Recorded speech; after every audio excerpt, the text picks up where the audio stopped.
lungsod sa Bilar, Bohol usa ka maayong destinasyon alang sa mga mahiligon sa kinaiyahan og ecotourism. Nailhan kini sa man-made forest, usa ka matahom nga lasang sa mahogany nga naghatag og bugnaw nga kahanginan ug nindot nga talanawon na lang sa mga turista. Ang Bilar usa ka lungsod nga puno sa kahibulongang atraksyon alang sa mga mahilig sa adventure ug kahupayan. Kung gusto nimo ang kasinatian nga dool sa kinaiyahan, Bilar Bohol usa ka destinasyon nga angay bisitahon. Ang merkado sa Bilar, Bohol aktibo og naghatag og daghang lokal nga produkto alang sa mga residente ug turista. Matag merkadohon nga adlaw, daghang mag-uuma og negosyante ang nagadala sa ilang mga preskong prutas, utanon ug uban pang produkto gikan sa ilang umahan. Yado ang Bilar sa organic farming, busa daghan sa mga baligya sa merkado natural ug walay kemikal. Gawas sa inaw tanan ng prutas.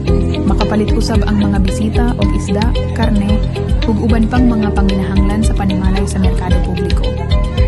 Ang halin sa merkado sa Bilar, Bohol nagdepende sa adlaw-adlaw nga panginahanglan sa mga residente ug sa pagdagsang sa mga turista.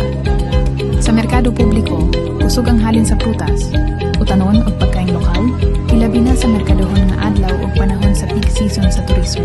Tungod kay ang Bilar usa ka sentro sa organic farming, daghan sa mga produkto sa merkado natural ug presko nga nakapadani sa daghang mga lugar.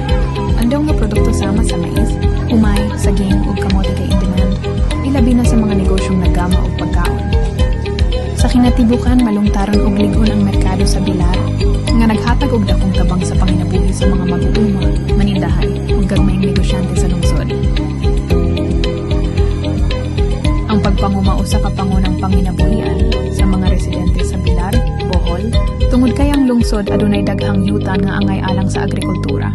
Ilado ang lugar sa organic farming, diin daghap sa mga mag-uuma, naggamit og natural nga pamaagi sa pagpanguma aron mapadayon ang malungtarong produksyon sa mga prutas, utanon ug tanom.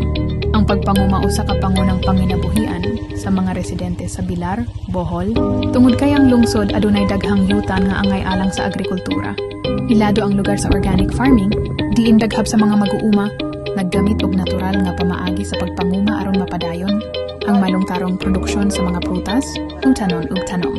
Sa kinatibukan, bisan pa sa mga hagit sa pagpanguma sa Bilar, Bohol, padayon gihapon ang pagganingkamot sa mga mag-uuma aron mapadayon ang ilang panginabuhi. Pinagi sa suporta sa gobyerno, paggamit sa makabagong nga teknolohiya, ag agribusiness opportunities. Adunay daghang posibilidad nga